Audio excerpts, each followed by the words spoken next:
এই ৫ মাসে আমি কিন্তু আমার চেহারা দেখিনি, এমনকি আমার ছেলেকেও না। আমার মা আসতো আমার কাছে, ওই সময়টাতে আমার মাই আমাকে সাপোর্ট দিয়েছে, কিন্তু আমি বুঝতে পারছিলাম আমার চেহারাটা বিকৃত হয়ে গেছে। নার্সদের জিজ্ঞেস করলে তারা কিছু বলতো না, আয়নাও পাইনি চেহারা দেখার জন্য। হাসপাতাল থেকে বাসায় আসার কয়েকদিন আগে মা আমাকে হাসপাতালে দেখতে আসে, তো মায়ের ফোন আমি হাতে নিই। হাতে নেওয়ার পর মোবাইলের গ্লাসের উপর আমার চেহারা আমি দেখে চিৎকার করে উঠি। ভালোভাবে কিন্তু দেখিনি, আবছা দেখি। তখন মা মোবাইল হাত থেকে নিয়ে ফেলে, বলে ঠিক হয়ে যাবে। আমি কান্না করে করে বলি, মা আমার চেহারা কি হলো? মাও আমার সাথে কেঁদে দেয়। তখন ডাক্তার আসে, তারা আমাকে বোঝায় যে বেঁচে আছি এটাই বেশি, মনকে শক্ত করো। তোমার মতো হাজারো মেয়েরা আছে পৃথিবীতে যারা অ্যাসিডে আক্রান্ত, তোমার ছেলের জন্য বাঁচতে হবে। আমি মনকে বুঝাই। ৫ মাস পর রিলিজ দেয়। মা আমাকে আমাদের বাড়িতে নেয় না, কারণ ভাইয়েরা জায়গা দিবে না। মা আমাকে নিয়ে ভাড়া ঘরে ওঠে। আমাকে মা সবসময় লুকিয়ে রাখে। আমি হাসপাতাল থেকে বের হওয়ার সময় ভালো করে মুখ বেঁধে তখন বের হই। মা নতুন বাসা নেয়, আমার ছেলেকে আমি কোলে নেই। কিন্তু যখন আমি মুখ খুলি তখন আমার ছেলে চিৎকার করে কেঁদে ওঠে আমাকে দেখে। আমার কোল থেকে নেমে আমার মার কোলে যায়। আমার ছেলে আমাকে দেখে এতটা ভয় পায়, আমি স্টিলের প্লেটের মধ্যে আমার চেহারা দেখে থমকে যাই। কি জঘন্য চেহারা, আমি আপনাকে লিখে বোঝাতে পারছি না কি জঘন্য ছিল বোন সেই দিন। আমি এত সুন্দরী অথচ আমার চেহারা এত বিকৃত। মেনে নিতে পারিনি, মাকে ধরে কেঁদে দিই।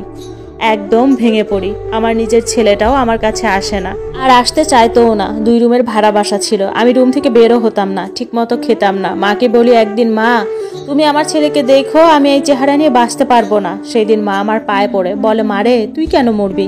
আল্লাহ আছেন, তার বিচার আল্লাহ করবে। মা তুই একটু ধৈর্য ধর। মনির আমাকে প্রায় 15 লাখ টাকার মতো দিয়ে গিয়েছিল, যা আমার চিকিৎসাতে খরচ হয়ে যায়। হাতে আর কিছু টাকা থাকে। আমি ঘর থেকে বের হতাম না, কারোর সামনে যেতাম না, এমনকি বাসায় যে আমি আছি কেউ জানতও না। একদিন বাড়ির মালিক আমাদের ঘরে আসে। আমার ছেলে দরজা খুলে বাহিরে চলে যায়। মা গোসলে ঢুকছে আর আমি ঘুমাইতেছিলাম। তো ওই আন্টি আমার ছেলেকে বাহির থেকে ঘরে ঢুকিয়ে দিয়ে যাওয়ার সময় উনি এমন জোরে চিৎকার দেয় আমার ঘুম ভেঙে যায়।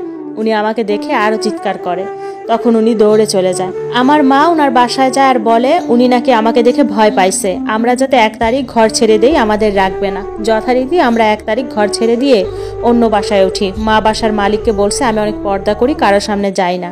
ওই বাসাটায় উঠলাম। ওমা 5 দিন পর জানালা দিয়ে মালিকের মেয়ে আমাকে দেখে চিৎকার করে ওঠে। যথারীতি আশেপাশের মানুষ জেনে যায় আর সবাই দলে দলে আমাকে দেখতে আসে। বাধ্য হয়ে এলাকা ছেড়ে দিলাম। কি একটা অবস্থায় পড়েছিলাম বলার মতো না।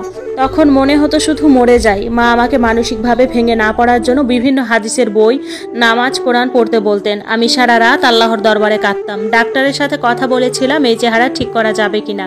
তখন ডাক্তার আমায় বলে অনেক টাকার প্রয়োজন, কোটির উপর লাগবে, আর বাহিরের দেশে যেতে হবে। আমাদের দেশে এটার ব্যবস্থা নেই। তখন এত টাকা আমাদের ছিল না, একটা বাসায় 1 মাসের বেশি টিকতে পারতাম না। আর আমার ছেলের কাছ থেকেও আমাকে লুকিয়ে রাখতাম, কারণ আমার ছেলে আমার চেহারা দেখলে ভয় পেত। এভাবে 2013, 2014 কাটে। 2015-র দিক আমার জমানো টাকা সব ফুরিয়ে যায়, অভাব শুরু হয়। 2015-তে 2 জানুয়ারি আমার মা মারা যায়। মানে কি বলবো, আল্লাহ যে চারদিক থেকে আমাকে অসহায় করছে বলার মতো না। মা রাতে খেয়ে দিয়ে আমার ছেলেকে নিয়ে ঘুমায়, ঘুমের মধ্যে মা মারা যায়। সকালে ভাইদের ফোন করি, তখন ভাইরা এসে মায়ের লাশ নিয়ে যায়, আমাকে সাথে নেয় না, বলে আমাকে সাথে নেওয়া যাবে না। নিজের ভাইরাও আমাকে পর করে দেয়। আমার ছেলেকে নিয়ে ঘরের মধ্যে আমি মায়ের জন্য কাঁদতে থাকি। আমার ছেলেও কাঁদে, আমিও কাঁদি। মা মারা যাওয়ার পর আরও কষ্ট হয়ে যায়। বাজার সাজার করা, মানুষের সাথে কথা বলা। আমি মুখ বেঁধে অনেক কষ্টে বাজার করতে যেতাম। ঘর থেকে বের হতাম না, কেউ আসলেও দরজা খুলতাম না। পুরো মানসিক রোগী হয়ে যায় ছেলেকে নিয়ে, কারণ এই চেহারা নিয়ে মানুষের কাছে গেলেও মানুষ ভয় পায়। অভাব অনটনের মধ্যে আমার দিনগুলো আমি পার করছি। আমার মনে হয়েছিল আমি জাহান্নাম দেখিনি, কিন্তু জাহান্নামের কাছে আসছি। তবে ইসলামিক হাদিস বুখারী শরীফ পড়ে বুঝলাম আমার এই কষ্টগুলো কিছুই না, জাহান্নামের কষ্ট এর চাইতেও ভয়াবহ। এত কিছুর পরেও আমি নামাজ ছাড়িনি। আমার বাচ্চা ক্ষুধার জ্বালায় কাঁদতো। আমি আমার বাচ্চার পেটে সূরা ফাতিহা পড়ে ফু দিতাম, যাতে খিদা না লাগে। আল্লাহকে বলতাম, আল্লাহ আমাদের তুমি পেট দিছো, কিন্তু আল্লাহ তুমি খিদা দিও না। আমার পাপের ফল প্রতি মুহূর্তে আমি ভুগছি, তাতে আমার কোনো আফসোস নাই, কিন্তু যত আফসোস আমার সন্তানের জন্য। আমার সন্তান যদি না থাকতো তাহলে আমার কোনো চিন্তা থাকতো না। নিজেকে আল্লাহর কাছে সঁপে দিতাম। আমি এখন আর আল্লাহকে বলি না হায় আল্লাহ আমার ভাগ্য তুমি এমন কেন লিখছো, এটাই বলি আমার পাপের ফল আমি পাইছি। সবসময় মনিরের জন্য দোয়া করি যাতে মনির ভালো থাকে। আমার বাচ্চা এখন আর আমাকে দেখলে ভয় পায় না। আল্লাহকে বলেছি, আল্লাহ আমার চেহারা দেখলে আমার সন্তান যাতে ভয় না পায়। আল্লাহ দোয়া কবুল করেছেন। খিদা আর সহ্য হয় না, আর এদিকে ঠিকমতো বাসা ভাড়াও দিতে পারি না। এক রাতে আমার সন্তানকে নিয়ে আমার বাপের বাড়ি যাই, তখন রাত 8টা। সারাদিন কিছু খায়নি, আমার বাচ্চাও খায়নি। খিদা লাগলে পেটে দোয়া পড়ে ফু দেই যাতে খিদা না লাগে, মনকে সান্ত্বনা দেই আর কি। ভাবি দরজা খুলে, ভাবিকে বলি, ভাবি আমাকে 2টা ভাত দাও।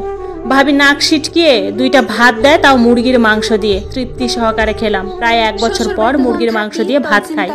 তারপর ভাবিকে সব বললাম, ভাই আসলো, ভাইকে সব বললাম। ভাই 2000 টাকা আর কিছু বাজার দিয়ে বিদায় করে দিল, বলল আর কখনো যাতে না আসি। ইচ্ছা করে না, খালি আলসেমি লাগে, মন চাই খালি খাই দাই ঘুমাই আর ফোন টিপি।